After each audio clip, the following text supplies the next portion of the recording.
আসসালামু আলাইকুম রহমতুল্লাহ। আজকে ইশার নামাজের পরে বর্তমান মসজিদুল হারাম এরিয়ার অবস্থান দেখাচ্ছি আপনাদেরকে। আজকে এপ্রিল মাসের 3 তারিখ। আজকে জুমার দিনের পর ইশার নামাজ। এই মুহূর্তে হারাম প্রাঙ্গণে আমরা দেখতে পাচ্ছি হাজার হাজার মুসল্লির দল।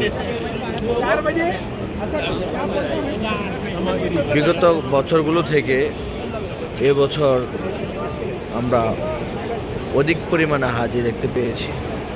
আলহামদুলিল্লাহ, মহান রবের দরবারে শুকরিয়া যে আল্লাহ তাআলা এই পবিত্র ভূমিতে হাজিদের আসার একটা প্রতিযোগিতা বানিয়ে দিয়েছেন।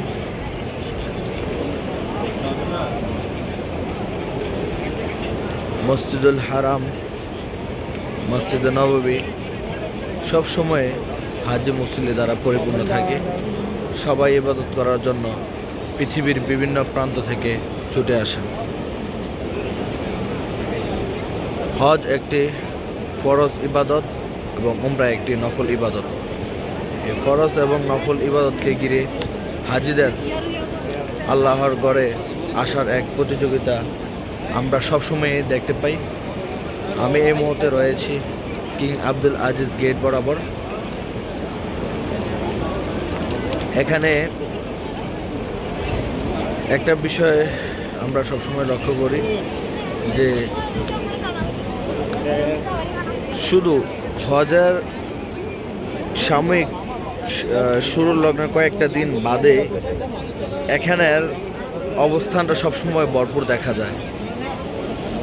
মসজিদুল হারাম এরিয়ার আশেপাশে রয়েছে ঐতিহাসিক অনেক স্থান, যেমন এখানে একটি স্থান রয়েছে জিন্দা কবরস্থান। জাহেলিয়তের যুগে মেয়েদেরকে অভিশপ্ত মনে করে তাদেরকে জীবিত কবর দিয়ে দেওয়া হতো এবং এখানে নবী করিম সাল্লাল্লাহু আলাইহি সাল্লামের জন্মস্থান রয়েছে। এখানে আবু জাহেলের বাড়ি বর্তমানে টয়লেট হিসেবে ইউজ করা হয়। এছাড়াও জান্নাতুল মুআল্লা, এখানে অনেকগুলো স্পট রয়েছে। তো বিশেষ করে আল্লাহর ঘর দেখার যে আগ্রহ মানুষের এবং আল্লাহর ঘর স্পর্শ করার যে আগ্রহ, এটা ঘিরে মানুষের ইবাদত এবং মানুষ এখানে তার জীবনের সর্বোচ্চ একটা সময় অতিবাহিত করবে। এই কারণে মানুষের এখানে যে আমরা আসার একটা প্রতিযোগিতা দেখতে পাচ্ছি, এটা খুবই একটা আনন্দ একটা বিষয় হয়ে উঠেছে এবং আমরা তাদের এই মনোভাব এবং তাদের এই এখানের যে অগ্রযাত্রা এবং তাদের এই আবেগ আপ্লুত হৃদয় দেখে আমরা এখান থেকে কিছু একটা আবেগী হতে পারি এবং আল্লাহ তাআলা মানুষের মনে এই কাবা ঘরের যে তোয়াফের একটা আকর্ষণ, এই পবিত্র স্থানে এসে ইবাদতের যে একটা আকর্ষণ দিয়েছেন, এটা আসলে অতুলনীয়। তো আমি এখন এই মুহূর্তে যে দিকটাতে রয়েছি, প্রায় আমাদের আজিয়াদ রোড এবং আমাদের ইব্রাহিম খলিল রোড, এই দুটো রোডের মাঝামাঝি স্থানটা 79 নম্বর গেট এবং কিং আব্দুল আজিজ গেট, মানে কিং ফাহাদ এবং কিং আব্দুল আজিজ গেট, এর মাঝামাঝি অবস্থানটা দিয়ে আমি যাচ্ছি এবং ভিডিওটা করতেছি। তো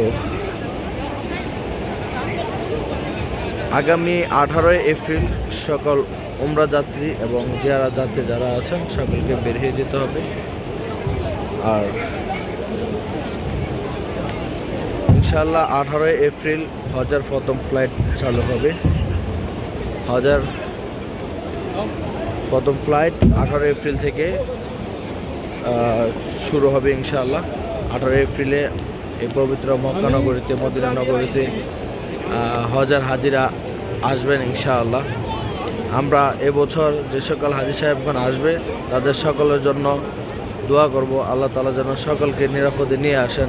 বর্তমানে আমরা সবাই কম বেশ অবগত রয়েছি যে ইরান এবং ইসরায়েল যুদ্ধ চলছে। এই যুদ্ধের কোনো ধরনের বিপদবস্তু যেন আমাদের হাজী সাহেবদের কোনো ক্ষতিগ্রস্ত না করতে পারে। হ্যাঁ, আমরা এই জন্য দোয়া করব বেশি বেশি। মহান আল্লাহ পাক আমাদেরকেও এই পবিত্র সফর করা তৌফিক দান করুক। জীবনে একটিবার হলে প্রত্যেকটি মুসলমানকে তৌফিক দিয়ে তৌফিকওয়ালা বানিয়ে এখানে আল্লাহর ঘরে আসার তৌফিক দান করুক। আমিন।